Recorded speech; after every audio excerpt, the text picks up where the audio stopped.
What is going on, everybody? Welcome back to another episode of the Final Whistle First Down. Steelers only show. We'll have regular Final Whistle. After this, we're going to record two separate ones. But yeah, this is going to be a Steelers show. We talked about it before. So if you're waiting for the regular show, we'll get on to that after this. It will be a different recording and everything. So yeah, but week one, Steelers football is back, Nate. A great week to be a Steelers fan. But like, I had to really tap in back into this game because, you know, there was a point where I was like, we're dead. It's over. And then I was like, oh, wait, this is Steelers football. We're back. This is how it happens. We look like trash for three quarters and then just find a way to win a football game. It's magic. It's been what I've known for 22 years now, since I've been a Pittsburgh Steelers fan. Let's get into the game, though. Do we want to talk about the news that just happened now or get into that later? No, let's save that for. So how we're going to do this for anyone watching now or watching later, we're going to be doing our live streams of our recaps. And on Thursdays, we're going to be recording right after this, the previews for next week. So on Thursday, we'll be uploading the Seahawks Steelers preview and we'll save the news for that one because that actually happened today. A new signing, not to hint at it because people probably already know it. So yeah, and then we'll be doing regular Final Whistle, like full NFL. I think we said Saturdays, possibly. Yeah. But yeah. Yeah, we can just do. Oh no, we can do regular Final Whistles today as well if you have time. We're not going to be going that long. Okay, that's fine. But yeah. 34-32. Steelers win. The magic ensues. I like to told my parents during this game. I literally called it as it happened. I was like, okay. Defense is playing like garbage, and that's going to be a talking point today, I think. And then you have highest paid defense in the league. Yeah. Then you have the magical special teams fumble. Then immediately the defense lets them go right down the field, and then immediately the offense gets a field goal. Chris Boswell gets the game winner, career high.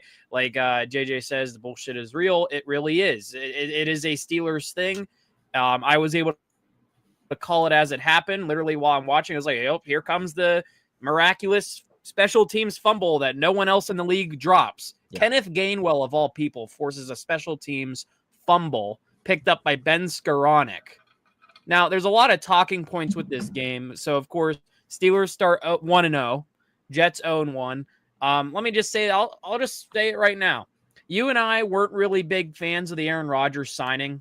I don't think so. I personally wasn't. I was not excited for it. But my thing with it is he basically showed up this week, and I commend him for it, and I enjoyed it. And you know what, Danny? It was refreshing. My first instant reaction to this game was how refreshing was it to score 30-plus points in week one of the NFL season?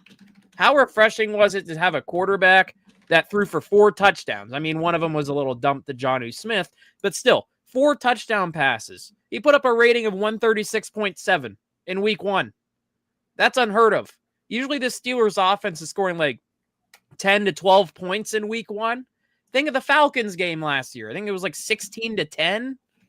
This was a 34-32. The offense showed up. The defense didn't. It was kind of opposite than what we thought because the whole talking point and questions here in the area was, is the offense going to mesh well in week one? And they did. You could say it was Rodgers doing it. He had a great game. I mean, if anything we could talk about in a little bit was the running game. Wasn't able to get going, but like I was impressed by Aaron Rodgers, and you know, I kind of hope to see more of it. And like I said, it was refreshing. What were your thoughts about Rodgers and what we saw in his Steelers debut? Because I think it was great. I mean, he was voted the offensive player of the week, right? Was that actually confirmed? I'm pretty sure, right? Yeah, offensive player of the week. Oh, that's awesome. Pretty sure. Let me fact check this. Well, as you fact check that, I like 22 of 30. Here's the stats: 22 of 30, 244 passing yards, 8.1 average per throw. So he was almost throwing for a first down every single throw. 4 touchdowns, 0 picks. Got sacked 4 times. That's another talking point. A QBR in this game is 62.6 and the rating of 136.7. So Rodgers put up pretty good numbers. I'm hoping he doesn't get sacked as much in the future. And like I said, we'll be talking about the O-line in a little bit. I was lied to. It was not Rodgers. I was going to say, definitely probably isn't Rodgers. I wouldn't be surprised if it was like a Herbert or something, but Derrick Henry deserved it, or him or Allen. But PFF had Rodgers ranked as the 24th best quarterback after that performance, which PFF hates the Steelers. We know this, right? It's a Chris Collinsworth based company who is a Bengal. Chris Collinsworth openly dislikes the Pittsburgh Steelers. That's been known. It's one of my biggest gripes with when you watch Collinsworth do a Steelers game. He like actively hates the Steelers. He'll let you know it. He'll be like, yeah. He'll be like, look at Jim, I hate the Steelers. He's I've never been a Collinsworth guy, but Rodgers, man, if you've watched our regular show, not the Pittsburgh Steelers first down show that we're doing now, if you've watched the Final Whistle, you know my takes. I don't like Aaron Rodgers. I didn't love him in Green. I mean, he was a beast in Green Bay. Like, you can't take that away from Rodgers. Wins all the MVPs, Super Bowl, goes to the Jets, terrible. I just didn't like him. Now he comes to Pittsburgh Steelers. So would I have to like him? I don't know. I still haven't really figured that out yet. But man, I love what he did. 22 for 30, 244 yards, 4 touchdowns. When's the last time Pittsburgh Steelers thrown 4 touchdowns? I mean, like Kenny Pickett, we'd be lucky to get 1 with that guy, and he's still my saving grace. No interceptions for Rodgers. QBR was not that good though, with the 62.6. Passer rating was very well though. I like this passer rating a lot. But you want to hear the craziest thing? I have to think about this game. I don't even think that Aaron Rodgers was the best quarterback on the field that game. Can I say this really quick before we get to Fields? Yeah. Did you see the stat that Rodgers' rating was the highest since Big Ben? Really? For a Steelers quarterback, since Big Ben. Like, that's crazy. But yeah, I agree. Justin Fields balled out too. Like, if we want to get into Justin Fields really quick, 16 of 22, 218, average 9.9, 1 touchdown pass. He had that bomb to Garrett Wilson. Only got sacked once. He was able to avoid any type of pressure all game. 79.4 QBR and the rating of 119.1. As well, had 48 rushing yards and 2 touchdowns. We got to see a little bit of that last year at the Steelers. Danny, they weren't able to get to him. And this will be a talking point with the defense, but just sticking with the offense here, like Justin Fields and Aaron Rodgers put on a clinic, basically showing their old teams what they're missing out on. Yeah. Because the NFL scheduled this as the whole quarterback revenge game. Who's going to get their revenge on their old team? This time it was Rodgers, and you could tell after the game Rodgers wanted it, but you could also tell Justin Fields wanted to prove Mike Tomlin and Omar Khan and Rooney wrong. And a lot of Steelers fans are probably thinking, including myself, man, they really let him go after like that bomb to Garrett Wilson. I was like, where was that with the Steelers? Where was it? So, but yeah, that 1 touchdown run he had where TJ Watt went after he committed to the running back, which I don't blame him for because Breece Hall was running all over him this entire game. And you know exactly the play I'm talking about where Justin Fields had a wide open run for 2 yards and he's just walking in. That was really impressive. Just a good old option play. But Fields played really good. And I'm really like, my takeaway with the Jets, I think there's a lot of people's takeaways. And this might be like a Jets loser mentality, but I think like Jets fans should be kind of optimistic with how their offense looked. Like, I agree. Still, like the defense, you still have Quentin Nelson around there too. I think it's Quentin Nelson. I think it was Quentin Nelson. Quentin Williams. That's who it is. Messed up. Wrong one. So yeah, you still have Quentin Williams up front, but the Jets offense looked pretty fun. I mean, Fields to Wilson, Ohio State connection. I liked it. Yeah. But the Steelers offense, like they were sharing the wealth. Do we want to get into what do we want to get into next? Another positive. We're talking about Rodgers in a second, still, but like it's a culture shock for a lot of Pittsburgh Steelers fans. Like how do we hate on Rodgers in 1 week and then we're gonna love him right now, which is gonna happen. He's winning me over, man. He's won me over this game. I still don't like him, right? I still don't like Aaron Rodgers, but I can't not like what I saw from Aaron Rodgers today. But again, like I did want to get into this. I don't think he was the best quarterback that was on the field. I think Justin Fields was the most captivating quarterback. He looked poised in the pocket. He used his legs when he needed to.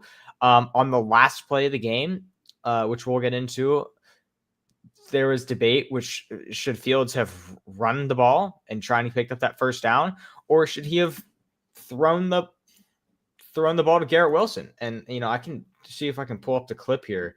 I wouldn't risk it.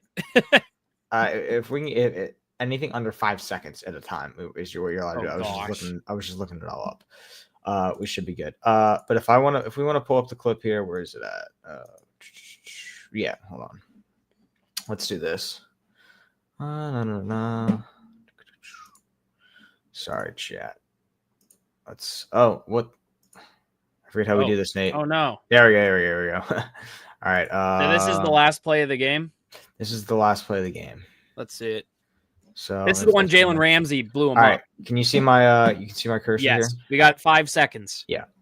We can have more than that. But so look right here. Let me slow this down. People wanted him to go right here, right? Nate.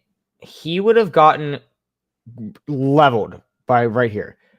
This is veteran. Justin Fields on the Bears goes that way. Justin Fields, maybe on the Pittsburgh Steelers, is rushing this ball.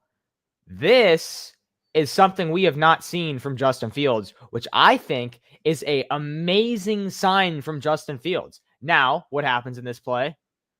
Pop! Jalen Ramsey blows him up. Jalen Ramsey takes Garrett Wilson's head off, which is awesome. But I'll get this off now. But listen, like Justin Fields, man, shocked me.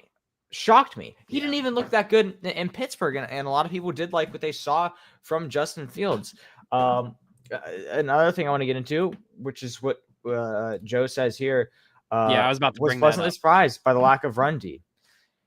Let's talk about the big negative of this game next. Yeah, it was the defense. That's the highest paid defense, in the entire NFL, and they were terrible. TJ Watt was probably the best one. Was he? He had 2 tackles for loss. I think Alex Highsmith was my player. It was my defensive player of this game. I mean, Jalen Ramsey obviously made the game-winning play. But there was an injury. What is who's hurt? Deshaun Elliott got hurt. Deshaun Elliott's hurt, so that's why he's out for a few weeks, which we'll cover in next episode. But that's why we made the signing. I don't know. Like Alex Highsmith had a good game. Not to cut you off, he had the only sack of the game. I mean, TJ almost had one too, where he blew up Justin Fields. If you remember that play, that was nuts. But TJ also had 2 tackles for loss and a pass deflection. Mm-hmm. So just because he didn't have a sack, I'm not going to say he wasn't the best player on the defense, because he was everywhere too. Like he was like the play that stood out to me from TJ. Like I just commended Justin Fields for it. It sticks out as the entire game. Like Big Joe said in the comments, the run defense stunk, and it did. But the one play, like they were actually like trying to stop the running back, they just got fooled because TJ Watt was committed to the running back, Breece Hall, whenever they were on the 2-yard line. And Justin Fields did this option play that was really impressive. He read the defense well and just ran it right. He didn't even run it. He walked. He walked in the end zone for a touchdown. But it's even before that, guys, the D line was missing tackles. They were going like, it was embarrassing to watch this highest paid defense. And it's crazy. Like personally, I know a lot of fans are very angry with Cam Hayward right now. And we've been on this show multiple times, and I've been on the whole argument of I think Cam did deserve a little bit of a raise. I went through the list saying some of these guys shouldn't be paid more than an All-Pro. My opinion with the Cam Hayward thing was it wasn't really him that messed up. His agent messed up, because how are you a professional sports agent? I think anyone watching can agree with this. How do you not put a clause in a contract or check a contract a player is signing to say, is there a performance bonus clause in this contract that maybe lets us revisit it if my client is an All-Pro? They didn't put that in the contract. That's like, how bad of an agent do you have to be in pro sports? I still am not over the Cam Hayward thing. Like to me, that is still like the most pathetic thing I've ever seen. The Steelers he didn't have a great game back for that. I mean, literally, this is what happened. Cam Hayward signs a team-friendly contract and then has one of the best years of his career and says, "Oh, I want more money." But buddy, you just signed an extension last year. Now you want to sit out again. And then we bend the knee and sign him. My thing with that, though, like at the same time, he was an All-Pro. But my thing with it, like I understand why you'd want more money, because there's players that aren't All-Pros making more money than him. The market resets every year. And we had this debate like last week. where literally I went through like the 40 players that were making more money than him. It was like, how? But like at the same time, we as Yinzers, we are a very emotional species of people, especially with our sports teams. So whenever a Yinzer sees an athlete want more money, they're going to be not happy. Yeah. But then it all came out, it was only for $3 million. So why did it take this many weeks for $3 million? Like, did they just want to wait? Like, did Omar Khan and Mike Tomlin say, well, not Mike Tomlin, but like, did Omar Khan and Rooney say, hey, Cam, we want to do this. You actually deserve this little raise, but can we wait until the final weekend before the game, just in case we have to sign anybody for like some outrageous or whatever amount of money? Because they still got a good bit of cap space left, which is fairly interesting to see if they want to do something else, which they did something today we'll cover in a future episode. But the Cam thing comes out. He ends up getting 3 tackles, 3 solos, a tackle for loss, and a pass deflection. Cool. But like the run defense, he's on that D-line. The D-line was not good. Y.A. Black didn't have a great rookie debut. Keanu Benton almost had a pick, but he didn't look that good. The entire D-line, including Cam, it looked like a spitting image of the Baltimore Ravens playoff game where Derrick Henry ran right over him. Lamar ran right over him. This game, it was Breece Hall running right over him for 107 yards on 19 carries. He averaged 5.6. If your starting running back is averaging 5 yards, 6 yards a carry, your defense isn't doing too hot. They let Justin Fields on average get 4 yards a carry. Isaiah Davis had 9 yards per carry on 2 rushes, 18 yards. The only one they were able to really stop was Braylon Allen, who had 6 carries and 9 yards. But if it was Breece Hall or Justin Fields, Danny, they were running all over him. And that needs to change. Like, I'm pretty sure the Jets only punted twice. Yeah, 2 punts. That's we all walked all over. They forced a punt 2 times. That's it. The Steelers had to punt 4 times. But I'm happy the offense, this is what makes me happy about how Rodgers performed, that they were able to just score right after the Jets scored. They were able to keep up with the New York Jets. And then the Steelers, of course, on special teams were able to get this special, crazy Kenneth Gainwell, of all people, forced fumble. His run defense needs to get better. They need to hope for Derek Harmon to be healthy soon enough. I know he's not going to play in the next game either. I hope it's the week after or the week after that. It better be by Ireland, or they might be in trouble. I'm hoping if it's at Ireland, he's not playing, then he has that bye week right after, and I guess that helps. Yeah. But with how early the bye week is this year, week 5, these injuries are going to be coming at horrible times, because I would rather have that bye week in like week 10. So maybe you're resting guys before the playoffs. You're not going to lose a guy before the playoffs for an extra week. You'll get that extra week from the bye. If Derek Harmon or Deshaun Elliott now are still in the IR by then, you don't lose a game. It's just a normal week off. So that's my whole thing about the bye. But like this run defense, man, some of these rookies didn't have great games. Jack Sawyer, Carson Bruner, I mean, they were only in for like one total tackle, but it was like not a good one. They had a couple missed tackles. Yeah, it's crazy. Kenneth Gainwell had one of the best defensive games for the Steelers. Yeah, I mean, he had the clutchest turnover ever. Another thing I do want to bring up is our running game. Yeah, it goes both ways. It was weird. Aaron Rodgers had more rushing yards than Caleb Johnson. Yeah.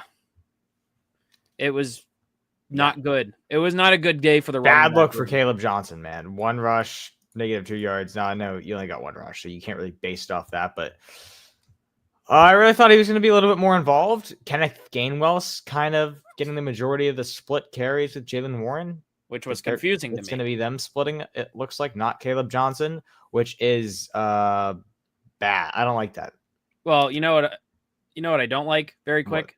They just extended Jaylen Warren, but Kenneth Gainwell was getting all the carries in the first half. Yeah. Did you notice that? I did. I'm happy it wasn't just me. I didn't love extending Jaylen Warren, if I'm going to be honest. I'm fine with it because he didn't get running back 1 money. Yeah. It was more so durable running back, low end 1, high end 2 money, I guess. But like that dude's like a bowling ball when he runs. He just throws his body, and I like that. Yeah. But the thing about this, like this running back room, I'm hoping is better next week against the Seahawks because Warren was the leading rusher, 11 carries, only 37 yards. He had the highest average for Steelers running backs. He averaged 3.4 a carry. That is not that good. Like Justin Fields was averaging 4 yards a carry. That's more than the Steelers starting running back or RB1. Kenneth Gainwell got 7 for 19, but only averaged 2.7. He wasn't doing much. Rodgers, he got sacked. He couldn't really do much about that. And Caleb Johnson didn't have a great game. He almost dropped a kickoff return too. That could have been horrendous. So hopefully it was just the rookie jitters for him. But like they clearly are going Warren Gainwell. I'm hoping, I honestly hope Gainwell isn't going to be like this year's Cordero Patterson and get a snap, like 20 snaps a game, what it seems. But yeah, what do you think about this Gainwell thing? Yeah, I don't love him splitting carries at all.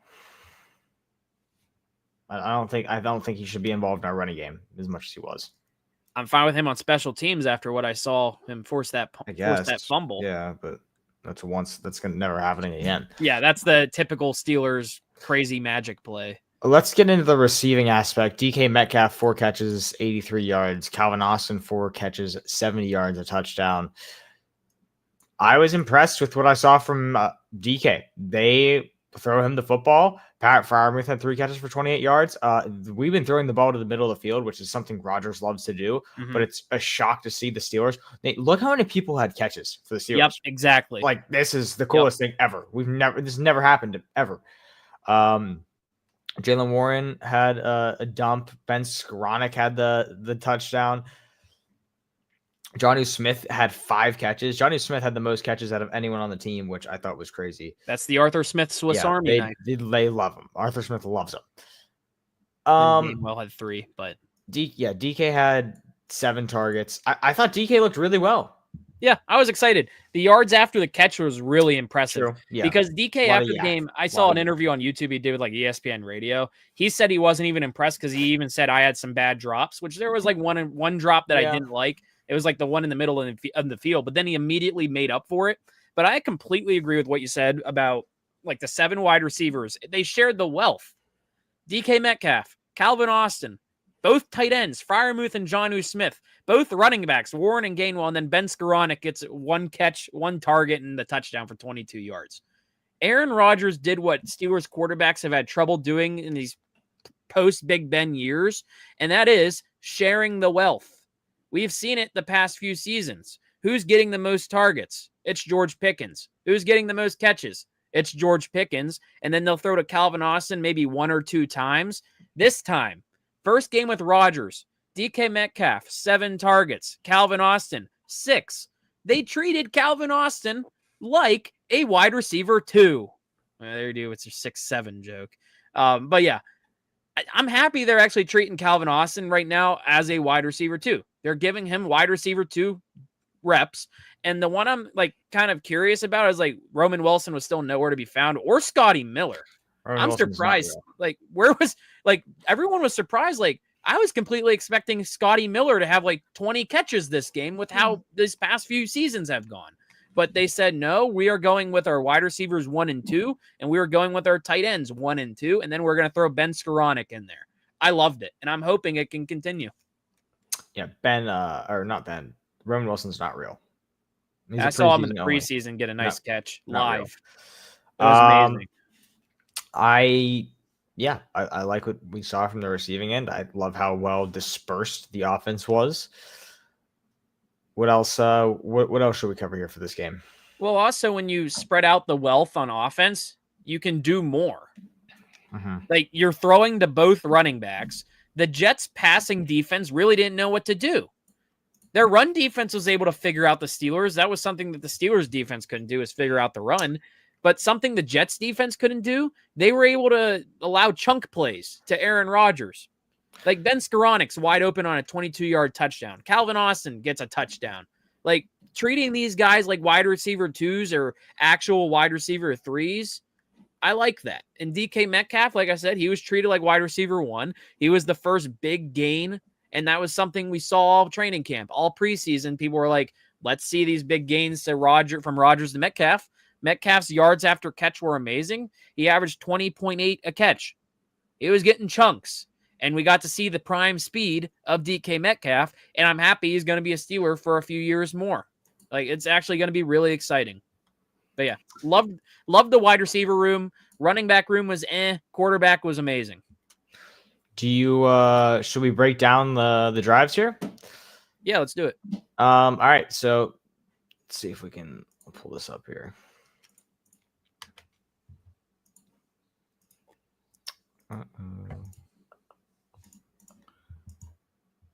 All right. Field goal. This play was, well, let's break down the touchdown drive. A 71-yard drive, Nate. Aaron Rodgers, we start off, he gets crunched by Quentin Williams. Crunched. And it's the first play of the year, too. Yeah. That made it even funnier because I was like, oh, here we go. Yeah, exactly. I was like, oh, God, here we go. Kenneth Gainwell, 4 yards. We'll just break down the best. This Pat Freiermuth catch, this is when I was like, wow, we're back. We threw to the middle of the field. That was the best thing ever. Then what happened here? 23-yarder to DK. DK, 23 yards. Johnny Smith, 6 yards.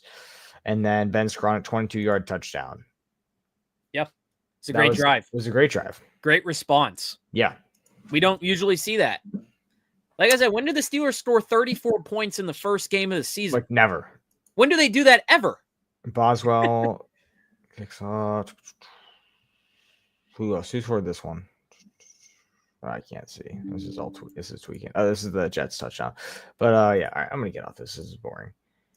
But yeah, I was really happy about the offense. Like, the offense looked good. The defense, as Big Joe said in the comments a while ago, the defense looked bad. The rushing defense, preferably. I think the passing defense had its woes, like the Darius Slay play. He got burnt by Garrett Wilson. Slay is a ghost out there. Garrett Wilson just destroyed him. But then, like, they kind of were able to silence Garrett Wilson in the second half, too. So they definitely made the adjustment there, which was cool, but they didn't make the adjustment in the running game. Mm-hmm. They were still cooking them. And it makes me wonder, going back to that play you showed, like, do you think Fields should have just ran for the first down? They still had a timeout. Not at all. No. Actually. No. I mean, that was the right play. Jalen Ramsey made an unbelievable play. And let's talk about that Jalen Ramsey play. Like, that's what they needed. That is what the fans definitely I love that. Fans watching the game were just begging for a defensive play to, like, save the game. And the way the defense was looking, it looked like Justin Fields and the Jets were going to march right up the field, use their final timeout with like 30 seconds left or maybe 20 seconds left to make sure they can get that field goal off. And they would have won, more than likely. But that play by Jalen Ramsey saved the game. Him and Chris Boswell saved the game. And Aaron Rodgers, too. But Jalen Ramsey, man, that's why they wanted him. And that's why they were willing to trade Minkah Fitzpatrick for him and Jonnu Smith. But Jalen Ramsey, loved it. Yep. Loved that play. Do you want to give out some MVPs for this game? Yeah, I think it's got to go to Rodgers, right? So you want to do 3 MVPs? We can do both teams if you want. We can combine both teams in one, or do you want to just do Steelers? I mean, I think do our 3 MVPs. Okay. Do you want to go first or me? You got it. I'll go number 1. Actually, I'll go my 3rd MVP of the game. I'm going to go with Jalen Ramsey. I'm going to be Steelers based right here. I'm not going to include Jets. If I include Jets, Justin Fields on this list and Garrett Wilson. But Steelers MVPs, I'm going Jalen Ramsey 3, Chris Boswell 2, kicks a career leading 60-yard field goal, and Aaron Rodgers is my game MVP for week 1. Man, like I said in the beginning of this, I was not high on that signing. He proved me wrong, and I was actually enjoying watching a quarterback since Big Ben play football. Like, he looked like a good version of Aaron. Like, he did not look like he was 41, except when he was sacked. Like, he was slinging the ball. Like, pretty good.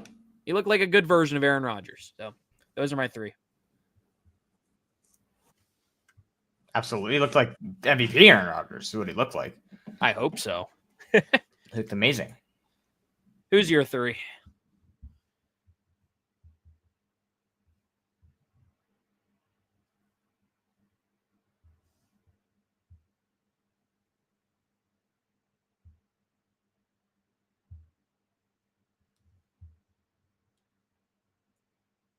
Uh-oh, Danny's froze.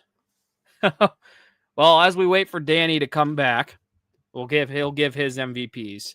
So, yeah, this Steelers team looked amazing. I thought it was great. Make sure Danny knows he's froze. Oh, there he goes. Oh, is he back? You back? Am I back? Yeah, you're back. Am I back? Yep, you're back. All right, cool. I got you. Who's your 3 MVPs? Yeah, I got DK, Jalen Ramsey, and Rodgers. That's fair. I like that. You want to, very quick before we go, do we want to take a look at what happened around the North? Sure. Okay, so like I said, like we both said, Steelers go 1-0. They beat the Jets 34-32. There was another game in the so the Ravens and Bills played, but before we get to that one, because we might talk like 5 minutes on that one. But the one that was very briefly, Bengals survive against the Browns 17-16. A lot of people were saying the Bengals kind of played sloppy in this one. A lot of people weren't really excited with how they played. The Bengals do survive. They go 1-0. The Bengals finally win in week 1. Joe Flacco, 31 of 45, 290 and a touchdown. He led the league, led the teams in passing. But yeah, any kind of takeaways in this? Like the Browns could have won. They missed a kick, missed an extra point. Yeah. Bengals look the worst out of any team in this division, by the way. Even the Browns? They looked worse than the Browns, yes. They sucked. Their defense is Swiss cheese, Nate. It's the worst defense ever. Yeah, but the Browns also missed extra points and field goals, and they easily could have won this. Yeah. The Browns are the Browns. Sure. Any final thoughts on that one before we get Bills-Ravens really quick? I don't think so. Okay, and then very briefly, the Bills came back. They outscored the Ravens in the fourth quarter 22-6 and win 41-40 against the Baltimore Ravens. So the Ravens fall to 0-1. They share with the Browns, the last place in the AFC North. And what's funny about this, Derrick Henry had 169 rushing yards. Lamar Jackson had a rating of 144.4. Also 70 rushing yards. The Ravens looked good. The Steelers and Jets was game of the day, and then it immediately got replaced by this one. The Ravens, their defense choked, but I don't think they're going to let this haunt them. I think the Ravens are going to be a good team. This is just a good matchup. I agree. The Ravens looked unbelievable. You don't have that Derrick Henry fumble. We're talking about the Ravens in an entirely different light. Yeah. I mean, they would have put up for 50 points against the Bills. This was a great game. The best game. It was Josh Allen versus Lamar. They lose. The defense did let up 22 points, though, in the fourth quarter. That can't happen. Yeah. They blew that 15-point lead. That can't happen. But I already know Harbaugh's going to have that fixed. And like I said, Lamar Jackson's going to be Lamar Jackson. Derrick Henry's Derrick Henry. I would love to see – Zay Flowers had 143 yards. Can't forget about that. And a touchdown. I was not happy on my fantasy team. Mark Andrews only got 1 target for 5 yards. But yeah, Ravens offense going to be good. They just got to figure that out on defense. Exactly. Should we? Is that it? Is that all we got for our Steelers show today? I mean, unless you want to, we can do the recap or the preview for next week. Yeah. All right. Well, yeah, that will do it for today's episode of the First Down. Thanks for tuning in. Go Steelers. Yep. Go Steelers. See you next time.